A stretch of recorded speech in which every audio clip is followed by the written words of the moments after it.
Hi, everybody. I am Monica Sigmon, Sony Artisan of Imagery, and thanks to B&H Event Space and Sony, I am back with another episode of Sony Alpha Female, the interviews. We are actually on episode 8, and today's very special guest is my friend Amber Baird. Hi, Amber. Hello, thank you so much for having me, Monica. I'm so excited and happy that you're doing the series. I know. Thank you for joining us. I'm very excited. For those of you who don't know Amber, she is a tremendous artist, filmmaker, educator, speaker, a fellow Sony Artisan of Imagery. What else, Amber? Like a million of all the different things. I'm a plant mom, a dog mom. You forgot those things, but I should have you started with know. that. I should have led with that. And clearly a Star Wars enthusiast is an understatement with her husband Yes. Garrett. So Amber and Garrett, I met, part of the reason of this series is because the Sony Alpha Female community is so, so special. And for those of you who aren't already in part of that community, make sure you jump into the group on Facebook. It's about 16,000 strong now, I think. And it's just such a unique place where we can just exchange ideas and ask questions. And that's actually how you and I met, Amber, and how I met your husband, Garrett, and who I affectionately call the two of you Gamber because I always mess it up when I try and say Amber and Garrett and Amber. So now I just call you Gamber. But we met at a very special Sony Alpha Female event 5 years ago, Amber, 5 years ago. And when I think about the world 5 years ago, where I was in my career 5 years ago, it's like a different planet altogether. And I know the same has been your case as well. So today, what I thought we would chat about is a little bit about resilience and reinvention and inspiration and the hustle and all of the things, because I know that it's been a little bit of a crazy couple of years for most of us artists out there. So, welcome. Thank you so much for having me. I don't think that talk to an artist of any genre, even like from my photographers to my filmmaker friends to tattoo artists, everyone is struggling really hard right now. And it not only is it the financial burdens of unfortunately, I had breast cancer right before going into a global pandemic. So whenever we met, I was in the middle of active treatment. And so thinking back to those almost 5 years ago, it is another lifetime for Right, sure. I right. mean, I'm a totally different person, I think, hopefully for the better. Yep. And so I know that, like, we have been filming weddings for 20 years. And at that time, Garrett and I think we had topped out around 600 you stop counting. And so then we're in the hustle and grind of it. And then we just like fall into such a creative burnout. And so that's kind of where we are even before we got into COVID, so that just makes things uh, that made everybody's life explode, and so then we're sitting there like with no weddings thinking, what are we going to do for the rest of our life? I know, I know. So, and you're That's right. right when you met me, basically. That's right. You faked it well. You faked it well. No, I think that, going into COVID, right before you and I met, we had our studio, our studio is almost 24 years old or 25 years old now. We have a portrait studio, families and children in Virginia. And so right before you and I met, we had our best year on record, like single-handedly the best year we'd ever had. And then you and I met that fall of 2019 at Creative Space in New York City. And then we had our next event together in February or very end of February of 2020. And then, as we all know, the world shut down. And so all of the next sequence of events that had been scheduled for us were canceled. So yeah, so then all of us kind of had to pivot a little bit. I think we all took a minute of quiet and figured out, hopefully many of us figured out what's important and what part of the hamster wheel we wanted to get back on, if any. And but I do think in talking with photographers, I think that we all thought we would have rebounded by now, and I think many have, but I do think there's still some leftover revenge travel. I know for us, our clients are like, especially this year, they just want to be out of the country as much as possible. And so we're dealing with a little bit of that, but you guys made a big shift because you were known all over as just phenomenal, phenomenal filmmakers. I mean, really, your eye is just so unique. And then you guys decided that your heart wasn't really there. And I give you so much credit because I used to photograph weddings 100 years ago, and I always said, when I stopped being as excited as that bride that Saturday morning, jumping out of bed, checking the weather, then I would stop because it wasn't fair to them. And that's kind of what you guys did, right?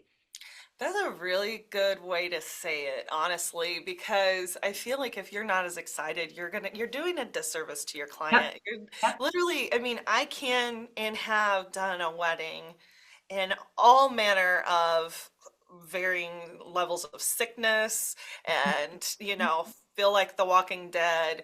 Garrett's had the flu during a wedding. I literally just barely was back from a surgery and have filmed a wedding.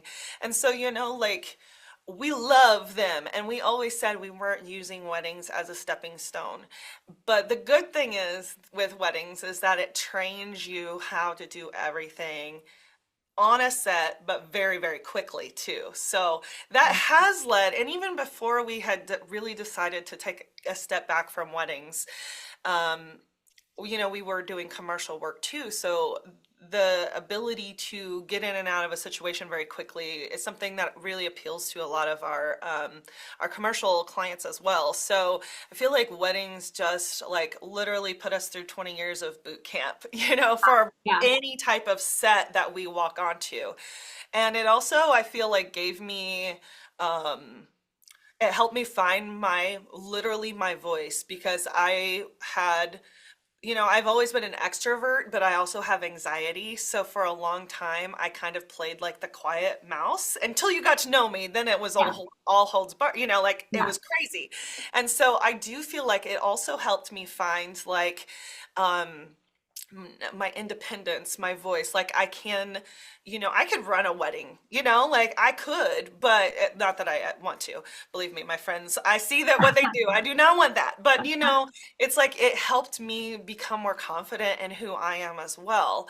And so then whenever, you know, we just I think the day of is not terrible, but like a lot of the back end stuff that as filmmakers we have to dig into and edit, and it takes so long, especially whenever you put the love and care into your films, Right. because we wouldn't have had a backlog at all if we didn't make our films the best that we can. And so like we always say, like, the more you learn, the longer it takes to edit. Well, that's kind of Right. what Right. Right. happens, Right. and so it was just to the point where we were barely living in the house that we are currently in because we were just always on the road. And then part of that is because we chose to live in a smaller area, and I love this place and it served us well, but we were always on the road. So we had to make a change. And um, I think that we all, as people that moved through a global pandemic, uh, experienced like kind of a shared trauma that people who go through cancer, or it's a little bit similar in the fact it really strips away everything that doesn't matter, and to a point where, like, okay, yeah, there's not much in this life that matters. So that's kind of where we were, and then we were just lost, like, okay, well, we're really, really good at our job, but we don't have the passion for it anymore. So where So does that leave you? So without like I don't want to like No, give a go ahead. spoiler yet. So I'm going to jump in and ask you a couple Yeah. questions about this because do you feel like as we get older, I mean a lot of us who are artists for a living, a lot of us have like attention issues, right? Like it's like whether it's a diagnosed ADHD or just, squirrel distraction brain or whatever. But do you feel like that played any part of it in that a wedding takes such a long time to produce on the back end of it? Do you feel like that was part of it where you were just like, I want to do the next thing, I want to do the next thing? I think so. And I think that honestly, the feeling of boredom does lead to success if you harness it. Because what would happen was when we would be bored with what we were doing, we would change it, and try to make it new and better and fresh. But then it's just like at some point, Garrett is our main creative editor. He has severe ADHD and autism, and it's like he doesn't even want to be like he can hyper focus and get an edit done in no time. But you're right, like he just got to the point where he's like, I do not want to be seated behind my desk anymore. Right. Because while he doesn't have like the physical, as far as like for ADHD, he doesn't have the outward hyperactivity, his is all mental hyperactivity, Hmm. so that also was a thing. But like part of it where we could harness his ADHD for good and he could like pound out an edit in 12 hours, but then he probably wouldn't work for 3 or 4 days, because he Right. just worked, so it was like Right. always like the ebb and the flow of the edit too. And so, like I loved it, and I love all the weddings that we've filmed, and I love all the most of the couples. But there just was a time where I was like, I was just dreading it. And I Yeah. don't want to ever go into anywhere working like Yeah. that. And so we always said, like weddings, you can't really be in a bad mood when you go to a wedding or be a part of a wedding. And we would put the mask on, grin, and go Yeah. through it. And then we would just be like, okay, Yeah. Yeah. I guess. So let's catch the audience up for just a second, Sure. and explain to them the dynamic between you and Garrett, like your roles in your business. So as when it was a filmmaking business and Yes. still now, but Yeah. so Garrett is the primary shooter. Yes. Well, and a lot of people think that, but the way we shoot, there's not really a primary shooter. So he's the primary photographer, let's say, like when Okay. we're doing a photo shoot. But as far as filmmaking, the way that we have built our filmmaking team is that his footage is nothing without my footage, and mine is nothing without Awesome. his. Because we have really drilled in and we know exactly what the other person is getting. I know what lenses he tends to like, and he knows what I like to shoot. So, Mhm. really, like if you're shooting with a partner, no matter who they are, literally just knowing what they like to film and figuring out their strengths is the best way to actually approach a shoot day. Now, as far as the business side, like as I said, Garrett is the extremely highly creative, ADHD, autistic, beautiful, magical person he is, but that leads him to be a very, very brilliant creative editor. That does not mean that he's going to be returning an email. You know, So, I mean, as business partners, we have tried to like make sure we always do it. But so most of the time at home, like I'm the producer and he's the filmmaker, creator, creative editor. So I'm Okay. like more of the production role. So I'm, the one that is like we were discussing off of camera. I'm the one that's finding locations and talent and all of those things, or helping the client build the story. Like what story do you even want? Like that's my role.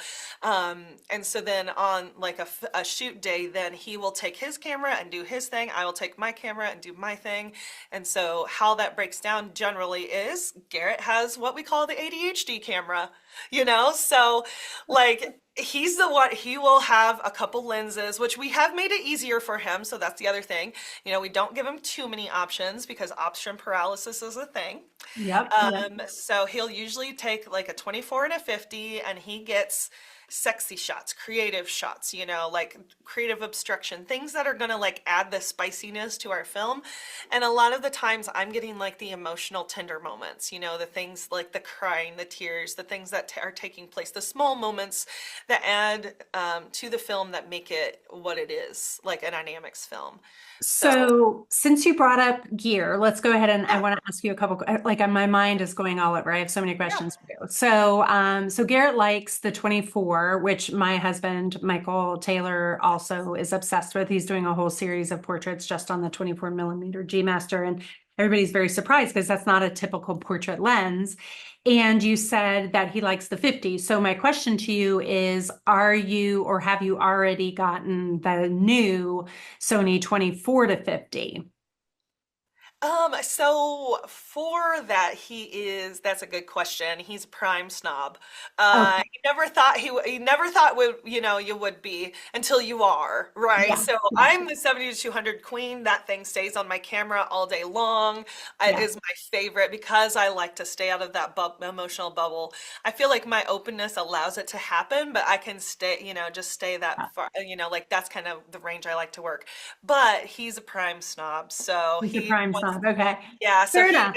he wants to stay with the 24 and the 50, and then he likes to play around. So he's the one that does our drone. He's the one Mhm. that uses the gimbal. Or and then we'll use like a slider with, so he'll also play around with a ultra wide like a 14. So yeah, so those are the kind of the lens choices that we're and those are literally the same lens choices we use for almost every single Yeah. shoot we go to. Now, documentary, which we have forayed into as well. We've been doing documentaries for years. He likes to use a 24 to 70 though.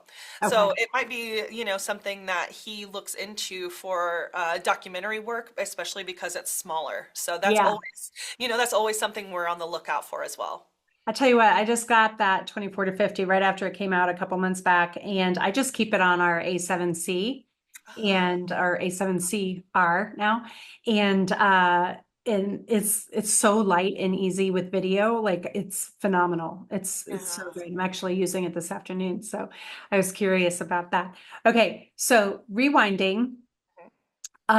So filmmaking, weddings, then kind of moving into documentaries. I mean, you did that before, but now like we're letting go of the Yeah, weddings. Now yeah, it's more yeah. document documentaries. I always Yes. get the wrong. Um, I've asked other guests on this program if the passion is it the photography? Is it being able to photograph, or in your case, film or document, or is that the means to an end? That is a fantastic question for a creator, and I want to write that down for future documentaries that I do, Monica, because that is a fantastic question. And I think for me, for me personally, it's storytelling. Like Mhm. I am a storyteller through and through. If you're around me for any minute at all, I will probably tell you some story that I found interesting or fascinating because I love not only to tell story verbally, but visually. So for me, it's always been filmmaking was the means to tell the story. So like our tagline now, which we've had for a long time for Dynamics, was "Your story beautifully told." Because and that resonates even with our commercial clients. They're like, "You Mhm. did tell the story of a construction company Right, very beautifully," right. but that's the allure of it, and that's why I think we've been able to be really successful because, as much as we are image makers and artists, we are storytellers, and I think that's like just, one of the oldest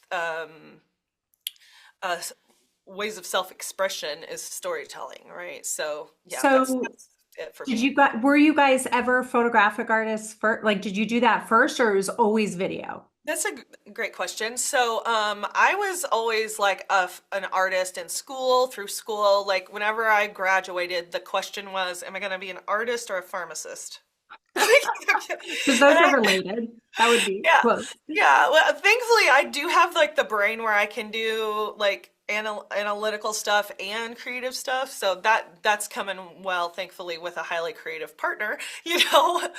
But I just for me it was just I've always been an artist and love art. So then I married this guy who's always had a video camera in his hand from the Okay, minute. got it. Yes. So like as so yes, he used his mom's camera when they were growing up and he would take pictures. His mom was really into photography. Like they have slide deck after slide like slides of Yeah. so when they got the family camcorder though, Garrett really got into video, just video as a whole. I think we still have one of his first video cameras and I believe it was a Sony, like this Sony video I'm camcorder. quite sure it was a Sony, I Amber. really do. I think I could go get it. And well, his mom had a Sony Mavica too, so like they definitely the one with Yeah, the CD. Okay, yeah. so we're gonna just date ourselves here. It's That's fine. right. Oh, listen, and I'm Garrett's age. We're older than you, so yeah. Ah, barely. You and Garrett So, are very do you close. feel like talk to me because I filmmaking is not a world in which I'm familiar. So talk to me about the role of women in the filmmaking world and in particularly your role Yeah, of producing. yeah. That's not really a thing. It's not really a thing. I Okay. mean, it has gotten better in current times, of course, but I mean, I think Greta Gerwig was the first female director That's to make incredible. $1 billion, you Yeah. know? Yeah. She's a freaking queen, and I am Right. so obsessed with her right now. But like, I remember, and this is going back a time, like maybe 10 years, but not tons of time, on a bus at NAB, which is National Association of Broadcasters. It is a filmmaking, like people from all over, like Sony's there with a Convention. giant Yeah. booth, big Yeah. convention. I was the only woman on a charter bus. Wow. The only Wow. one on a full charter bus going to the convention center. And so So, like yeah, that was kind of like what the heck is going on? So you'll see like in wedding filmmaking specifically, you will have a lot of couples, but it mhm. is definitely male dominated for sure. So what, and for those of you guys, I forgot to mention at the top, if you have questions for Amber as we're going through this, please pop them in, in the comment section so we can make sure to get those answered. And also, side note, you and Garrett are in the middle of a 10-part series right now with B&H about wedding filmmaking. So for those of you who want to learn more from Amber and her incredibly talented husband, make sure that you guys check that out on the event space. But the what would you say to, because our Sony Alpha Female group is huge. Like I said, I think we're at 16,000 members, and there's plenty of people still that don't know about the Facebook group that we want to encourage to join. So, what would you say to women who are who really have this heart for the storytelling through film or documentary? Documentaries. I always get the syllable emphasis wrong. Or documentaries where they just can't get that foot in the door. Like what advice or words of wisdom do you have for them? I mean, it's gonna sound cliche, I think, but it's literally find your tribe. Like there, find other women that are doing similar things that you're doing and just make your own path. Mhm. Because I think a lot of times we're just like, well, that's the way it is. And so like Sony didn't have to make Sony Alpha Female, but they did, because they were sick of seeing it like, well, that's the way it is.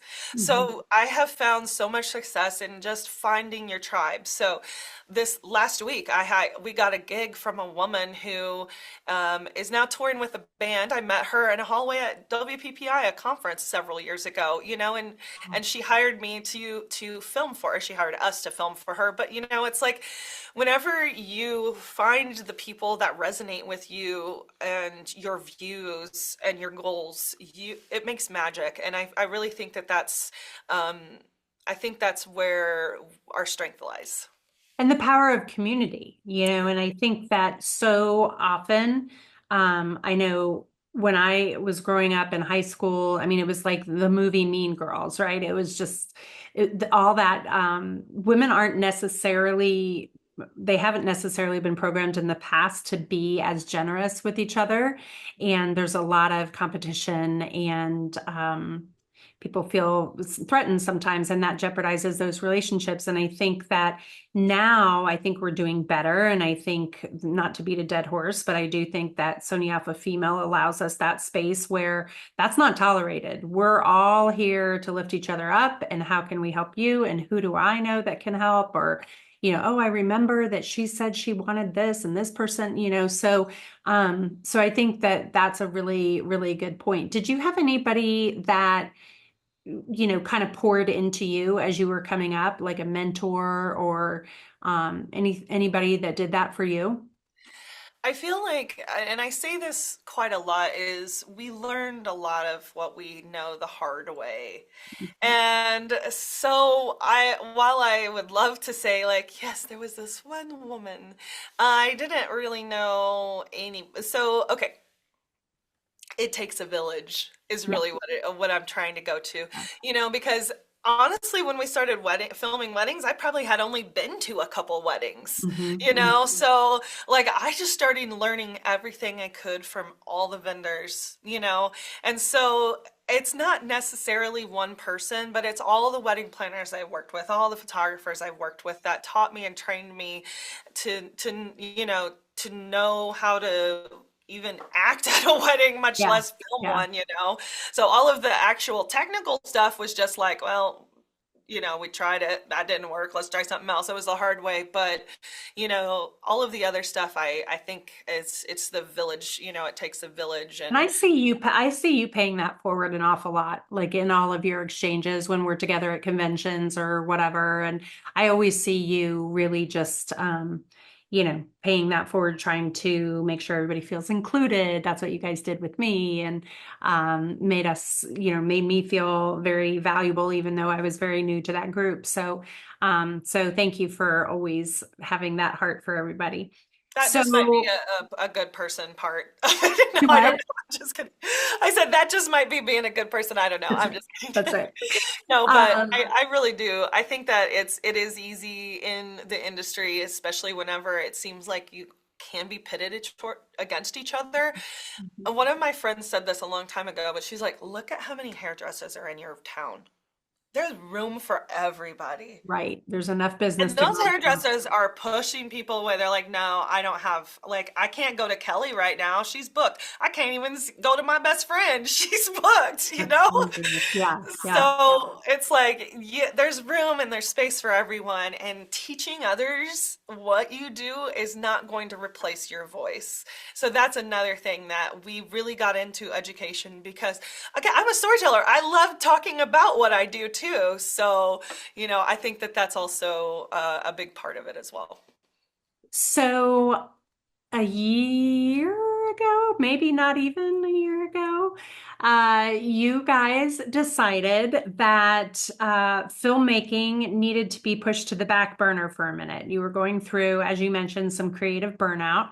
And I know that I can speak for probably many, many people listening to this, that that is a real thing for artists. I've gone through it more than once in my career. And I'm just kind of crawling out of another little bout of it where we just are like, what are we doing? We're not, what are we creating? Everything we create is crap. And it's just, and through 25, like I said, almost 25 years of business, we've experienced it all. So I started the studio in 2000, then immediately we had 9/11, right? And then we had the big recession. Then I had like my own mental health issue. Then we had 2012 and 13. That was insane, right? And then COVID and all of the things. It's like one thing after another. And I think you and I have been around the block long enough that we can look at it from a bird's eye view perspective. And we can say, a big change in your career or something like a global pandemic, this too will pass. It's stressful, but at the end of the day, we'll make it through the other side. So, but you guys have decided that you're going to completely change your business. It's a little bit crazy. And, we haven't hung up our filmmakers caps. Like we did a film last week, like we're doing films. We're doing a film this weekend, but we just needed to find the joy of creating again. Mhm. You So know, how so did that's you do that? How we did lost. you did what? We got lost. Like we lost our joy of creating. Like we just had to literally just start shooting again. And there's only one thing in our life that's been constantly like, I love this more than anything, and that's not Star Wars, it's my dogs. Yeah. And so we're like, well, how could we, like we saw our friend making a darn good living in New York City photographing dogs. Our And so we're mutual like, friend, yes, Jen. yes, Jen. And we're Yeah. like, if you can do that there, we can do that. We can do the same thing. Why, Right, why, do- why aren't we doing that? So right. literally last year in this time of year, we were in New York or was that 2 years ago Nope, that we did the, was it? this last Yeah, year. that's wild. I Life know. is crazy. But we shadowed her on a photo session, and then we're like, we're going to start photographing portraits of dogs. And some people thought it was kind of crazy because, like, why would you walk away from weddings if you are the most, like, we're successful and, we've traveled the world doing it and it's wonderful and I love it and I love that part. But it's like, we have got to, like, shake things up and see what else is out there and just get back to falling in love with having a camera in our hand and having, making images. So, um, thankfully, Jen was allowed us to, shadow her. And then Monica came and she was like, well, I'll help you guys make a business out of this so you can actually make money doing this. And so, with the connections, the wonderful women that we have met that were willing to give of their time to help us learn a craft that we didn't know. Like, okay, Garrett has taken portraits of our dogs since we were married. Like our very first portrait of our oldest dog, Gracie, she was so cute sitting in front of a Christmas tree wearing a sweatshirt. And that was the first, and it's a portrait. Like you Yeah. would look at that and say, that's a dog portrait. But we just didn't know like the flow of it. So learning the flow from Jen and how to manage clients and learning in-person sales and printing and books and all of the overwhelm that comes with from Monica, it just really helped to accelerate that part of our business very quickly. And we freaking fell in love with it. We're having so much fun. We've even taught a class about it already. So it's just a really fun thing to be a part of. And then that also introduced us to a group of therapy dogs, which I really fell in love with. I remember vividly walking Miri. She's this beautiful white dog that is just like the softest thing, and I felt so powerful walking her, and I like could feel the healing power that she had, and I was like, I gotta get into this. So that's a documentary I'm working on my own because I want to delve into more of that. Like these dogs, why do we have such a strong connection with them? Why are they so healing to us? And things like that. So I do think that literally just being with these dogs that we photographed has helped heal a lot of our creative burnout. Yeah, yeah. And so, so why don't we, because some people are probably more familiar with your Yeah, filmmaking than dog portraits. So why don't we go ahead and share screen and pull up some of yeah, your wedding and dog portraits just so we can yeah. see kind of what you're talking about. Let's, And then the friend, our mutual friend who we're talking about, her Instagram is called The Ways of the Dog. And you can see some of her beautiful work there. But wow, this is incredible. Incredible. thank you. This is also, I mean, this is a frame from a wedding. So that was going to be my question. Was this a still shot or is this something that you pulled from a video? That's a pull, a still pulled frame from the video. So That that is is incredible. And what are you guys uh, shooting your videos on? What camera bodies are you using for your uh, filming? yeah, so we use the Sony A7S III as our primary, and then Garrett is using, sometimes I forget what he's using because he changes it so often. I believe he's using the Alpha one right now. Is it safe to say that this file came from the A7S3? Yes, yes, it Okay. did. Yeah, And then, so like, I'm going to nerd out for a minute, asking for a yeah, friend because sure. I love video and filmmaking and I'm Yeah, terrible at it.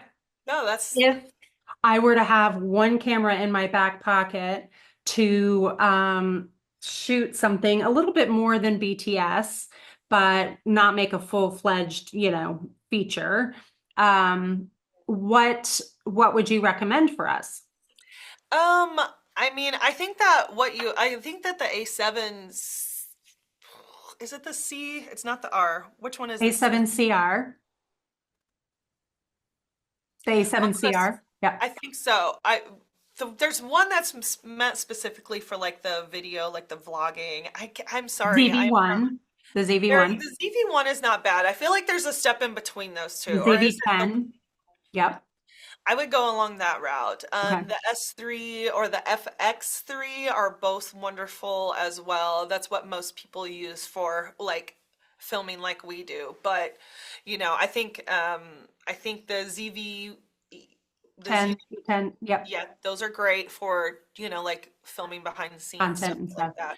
I Yes. tell you, I started shooting I started playing with the S and Q mode.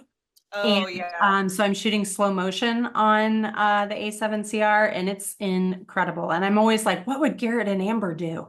But I love alas, that. oh, this is beautiful. This is also just a frame from a film.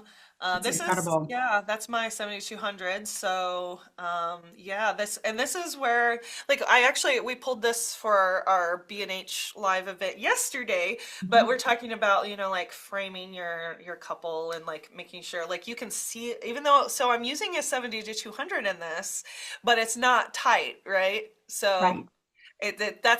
that's how filmmaking is just a little bit different too. So, but we can see all the guests up there, like enjoying the view as well. So Mhm. that's a really cool venue. Scottish Rite Cathedral, downtown Indianapolis. Okay, so we got a couple, and then the best part. Okay, here we go. Your voice changes. You're like, here's my weddings, but now here's the dogs. The babies. This is Stella and Murph, and Murph is a therapy dog, and these dogs are high energy. Mhm. So don't get this type of dog if you don't want to be with a high energy dog. But Yep, she takes yep. these dogs to like the fast cat thing, and they run, and they're crazy. I love them. This is Stella and Murph. They're so sweet. And so you Uh, guys have introduced, you can keep yeah. going through this. So you guys have introduced this portrait line specifically for dogs. And that's how you're marketing it. And you guys have been Yes. off to a really great start with it. Yeah. Oh, this is probably my favorite that I've seen recently of y'all's. Yes, that is Onyx, and her sister is Miri, the dog that I fell in love with. But this is probably our favorite portrait. It's on the top of our website, Yeah. and that's another thing about working with therapy dogs is that they will do whatever you ask them to. Oh, okay. So this was a therapy dog too. Yes. So the one struggle we have found is that like a lot of dogs that we know are not very well trained. So Mhm, I mhm. also like I have been around dogs and love dogs so much. So I had already a basic working knowledge of how to handle dogs. Yeah. So on a shoot, I'm handling usually and handling the people too, of course, because you have to have that. And then Garrett is taking the frames. But the other super cool part about this image is that we went back because this is at a gardens where we found is a really great place for us to get a lot of different options. Mhm. This wood is gone now. It had Oh, collapsed. you're kidding. So yeah, so we didn't do it, but It's in your backyard now. Oh, look at yeah, that. There it is in yeah. another session Yeah. and another So well, session, it another had collapsed. session. No, it had collapsed, so it's gone. And so like this is really special because nobody else will have this. Wow. So her two Wow. dogs have it. Mary looks cute in hers, but Onyx is the one that just That's beautiful. stole the show with those eyes. That's beautiful. That's a good one. This one was Sadie. She's an old girl. And this is, I'm going to talk about the importance of getting your dog photographed, especially if they're old. We'll Oh my just say God. that. Yeah. And Sadie was my, one of my really good friend's dogs too. And so she's just, but this was a fun. So Garrett used the, for the lens, it's one of those gold lenses that aren't very sharp. It's like a vintage lens he Mhm. used for that one. So you see the sharpness just in the eyes, but not around. But this one was really cool too. Oh, I forget Oh, that these, that's great. that's cool. And so, So yeah, go what ahead. do you, sorry, I'm interrupting. No, that's cool. Oh, look at that. Isn't that crazy? Ah, So and I so like think this what's, one right here, she was the dog to one of our brides from years ago. oh, Yeah, okay. oh. I think what's so great about the portrait, and we can stop our screen Gotcha. share. Here we go. Perfect. I think what's so great about these portraits, and I've noticed in Jen's work too, is really letting the dogs be in an environment which is like, I always feel like, man, that dog, if he could have chosen his own spot to like hang out in the whole afternoon or whatever, like they're living their best life over there. So I love how you guys just put them in the scene so beautifully, and it's not about the people, it's about the dogs. So we're not actually going to talk about older dogs today because mine are not doing well. And so I just, we're going to save the audience from a whole lot of ugly cry. What I want to know is, I think a lot of artists feel like maybe they felt like you, like they have creative burnout or they want to do something different. Maybe they started in weddings, they want to do something else, whatever. Um, but that safety net is there, right? So the income is coming, your reputation has been established. Like you said, you're traveling all over, you've got this national reputation, you were doing weddings out of the country, internationally. So how do you how do you make that jump? Or was there a moment where you said, like, I don't have a choice not to make a change? I'm just going to be as honest as possible because I feel like the more open and honest I am about my struggles, the more people are to me, and I feel like there's nothing wrong with that.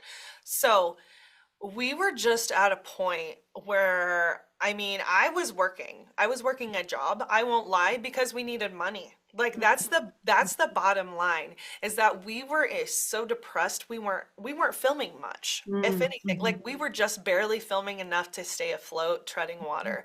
And mhm, so I started working and I was like, okay, well, I'll get a job. And there's nothing wrong with that.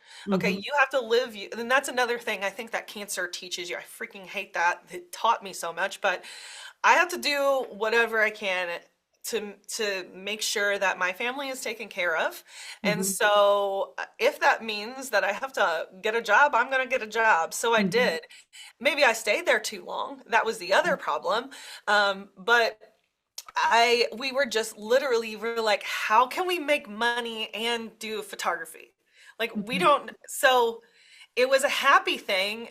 Like we know our limitations too. So we knew we couldn't just go into people portraits. Like that's not happening. I know our limitations. I'm not a I know I can learn posing and things like that, but I don't know if I want to. yeah. But And if I can, that's a really important thing because I yes. think so many artists are like, but I should do this or I should do that because that's where money is, or I shouldn't do that or whatever. And it's like, no, no, no, no. You guys, like, this is why I want to tell this story today because it's Yeah. important. Yeah, because we are taught as artists that there's so much value like in the product that we offer. It was like it was scary to just be like, well, I'm not going to do that anymore because it's not serving me mentally. And it's a Did hard thing. Like we're did so you great. have Did Go you ahead. have people say to you, and I know the answer to this, but I think it'll help somebody else out there. Did you have people say to you, "Oh my God, but you were so great at it. Why are you stopping? Yeah. And Yeah, so, and how did you yeah, handle that? yeah. And Usually, did that make you doubt your decision? Sorry, I'm like, blah, blah, blah. no, I mean all of those things. And I feel like you know the questions because you have lived the same thing, right? Like you know. And it's like, yes, we have gone through all of the cycles of self-doubt and it's like have I and it's even hard to say I've filmed my last film wedding. I don't know if I have, but it's been Right. a year and a half. You know? It's like and so we are still filming things for people, but we're not just technically getting a bride and groom out the door or a couple out the door, you know? So it was scary. And a lot of the people who know us personally understood. They were like, yeah, that makes perfect sense. Okay, cool. You know, we were just struggling mentally. It was a very it was a dark couple years, you know, and that happens, it tends to happen after a traumatic experience like cancer, mashing that again with COVID after trauma. Like it's like you have just depression after that. It's not like a non-negotiable. It's like going to happen. So we had to then take steps like, okay, so how can we make some money right now? Because if I can't work at that job anymore, we have to make money. And I know that Jen is doing a good job and she can make money where she lives. And I know that Monica knows how to sell prints. So, like, Mhm. again, like I learned those things, but I didn't have to learn the things that I didn't want to. I knew that I did not want to be around that many, portrait sessions. Right. Because the other good thing about and now we're going to have an influx of dog portrait photographers, but it's like a 45 minute to an hour session and you're done too. That's fantastic. So Listen, I have 2-year-old sessions that don't last that long. So, oh well. So I think going forward, and I don't know if this is getting the cart before the horse, but I just want to like intentionally design my life to where I don't get burnt out on any one thing. right, So I right. want to do just enough dog portraits and just enough documentaries and just enough education and maybe a wedding or two here and there that I'm not burnt out on just one thing because as an artist for us, that's clearly a problem, you know.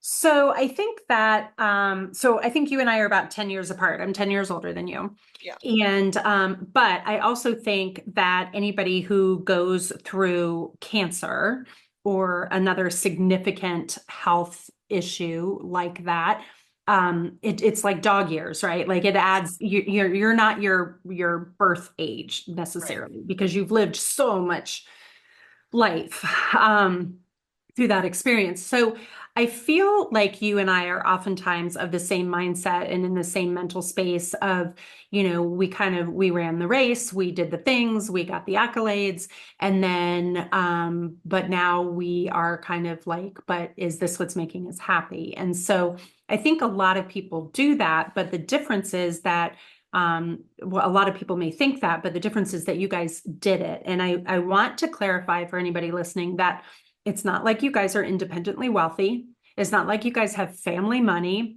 or anything to fall back on when you made this shift. And the reason I bring that up, and I know you don't mind sharing that, is because I know there are people out there right now listening or watching that want to make a change and are scared to do it. So, what do you want to say to those people? Whether it's they're having a creative burnout, whether they're thinking about shifting gears, whether it's just, a financial struggle of the last few years. What is it that you want to say to those people? It's been, again, I'm learning everything the hard way, and I don't know why I keep doing that. I have literally had the universe had to just smack me on the face to get me to wake up.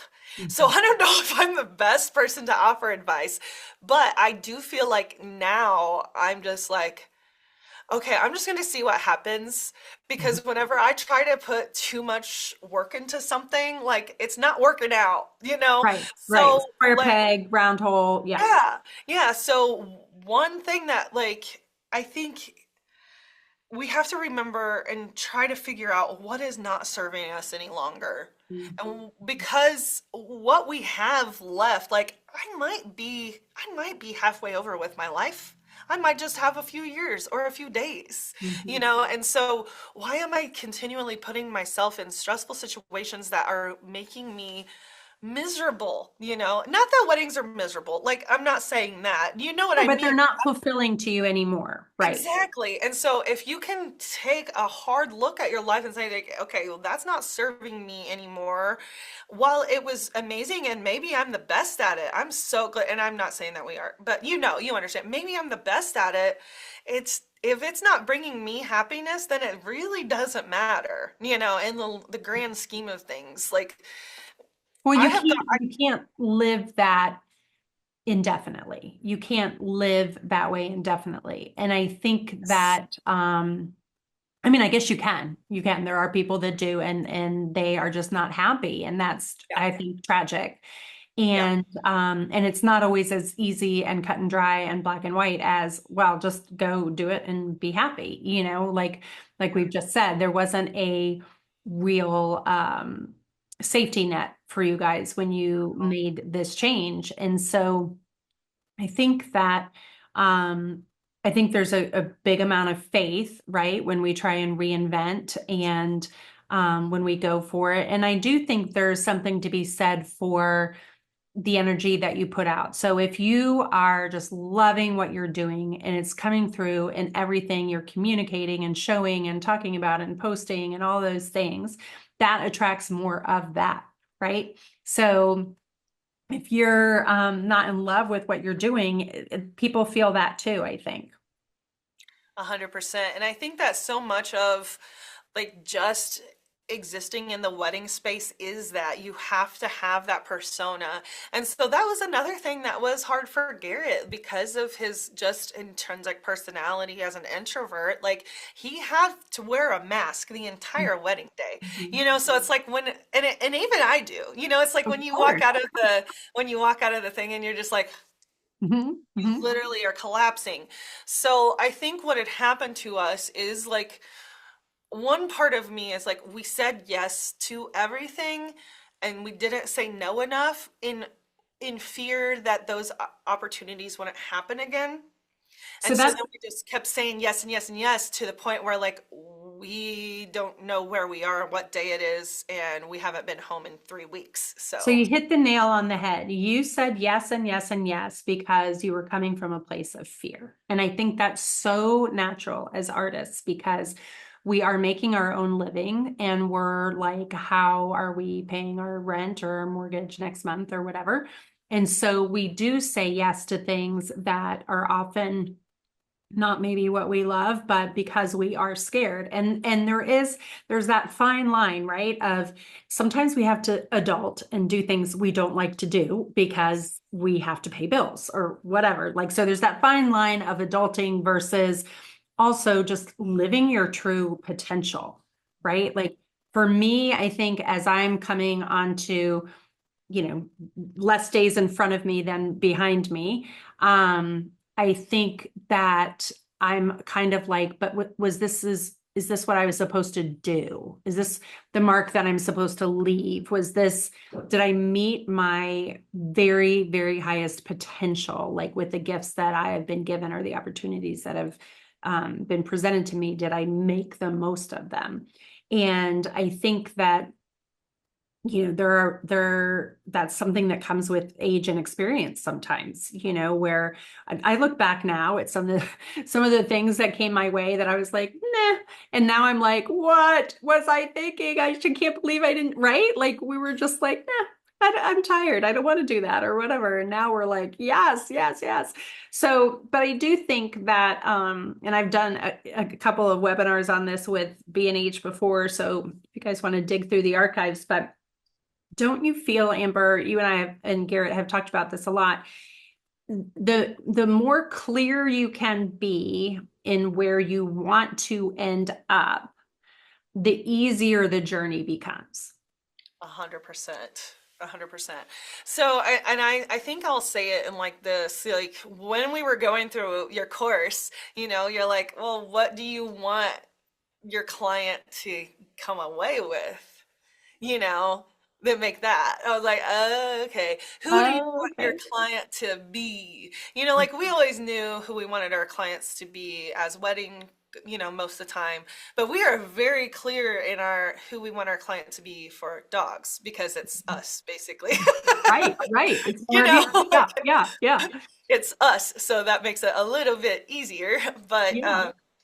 I don't know. It is a strange place to be whenever I feel like I have like six options in front of me and any of them are fantastic. And Isn't that so great? it is, and it's so scary. It's like, what do I want to do?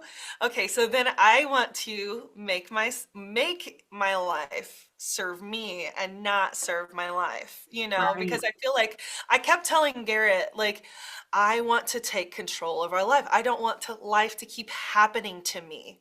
Like right, that's right, what right, life just kept happening.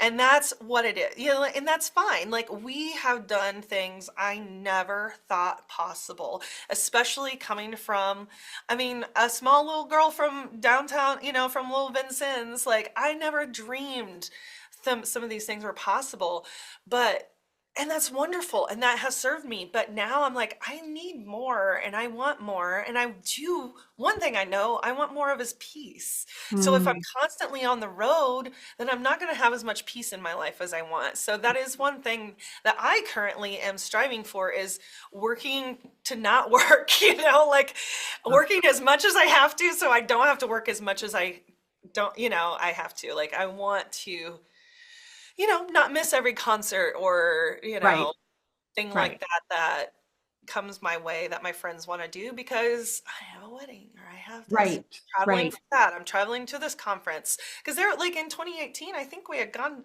or 17 and 18.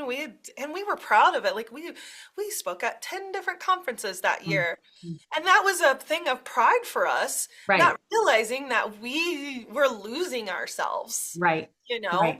And I believe it's an honor and privilege and humbling to come to people and but to have students come to you and wanting to learn what you have to say. It's crazy.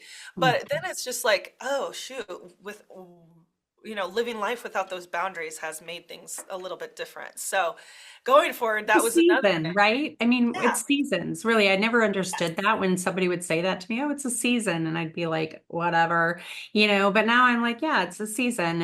And in different seasons, work plays a different role. But I think too, knowing you the way I do, and because I'm very similar, even when it's not necessarily creating in the studio, we're creating in other ways. Like we're using our the creative side of our brain in other ways around the house and in different art things. And it's just, I think too, when you are feeling burned out, the key is to stay doing something, right? Like just do something, even if it's not photography related or filmmaking related or whatever, but just keep moving forward, keep staying in action, doing something, and those answers will start to appear and you can start to make some decisions. So I can't believe, Amber, it's been an hour already. So the green room, the guys in the green room are gonna start, Get out of cutting there. us off. So we're gonna wrap up here, but I'm honestly just sad that I can't hug you because we've been talking so long. Like, oh, you guys I and know. Monica hug is so great. Aw. So, what would you like to say to people to encourage them to either join or be more active in the Sony Alpha Female Facebook group? Oh, I mean, come on. You get to meet people like Monica. Like, no, that's really what it is. It's the finding your tribe. And I do want to say something like, you don't have to shoot Sony to be in Sony Alpha Female Good point. either. Yes, That great. is something that I get a lot of. And it's like, you don't have to shoot Sony to be in there. It is not about that. It's a transcends Yep. brand. It It's transcends about brand. women creating. Yeah. Yes, it's about creating and Lifting each other up. Yes, exactly. So I feel like the more that we can connect and do that, the more we lift each other up, the better off we'll all be. And, and then maybe it's your turn to help a friend out eventually, whenever they're having a midlife crisis. So, Well, I think anybody watching today can just sense your warmth and the genuine honesty that you bring. And I know that if anybody wanted to reach out to you and have questions or they're going through something and need some advice, you would be so very happy to help. So I think the guys are going to put, if they haven't already, put your Instagram information in there so people can reach out. They can also find you in the Facebook group. And so my last question for you is, what is it that you hope people learn from Amber Baird? oh, you got me there, girl.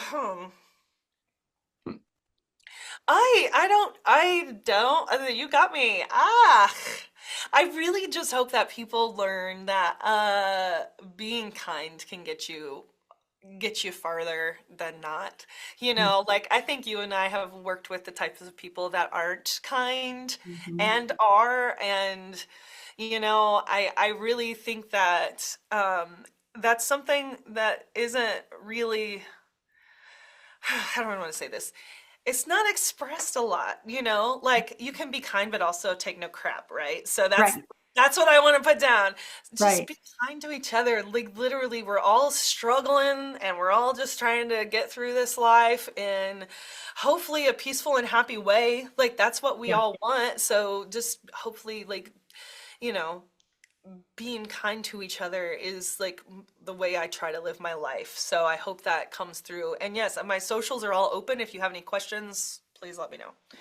Well, I can vouch that that's absolutely how you live with Garrett, and that you guys are both just so warm and welcoming and freaking talented. So, thank you, Amber, for being our eighth guest on Sony Alpha Female, the interviews.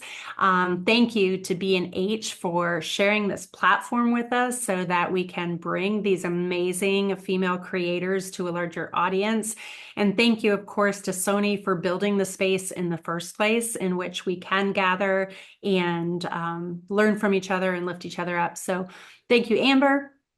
Thank you, B&H. Thank you, Sony. And we will be back with episode 9 with Katrine Eisman in 2 weeks. So we look forward to seeing you then. Until then, have a great week, everybody. We'll see you next time.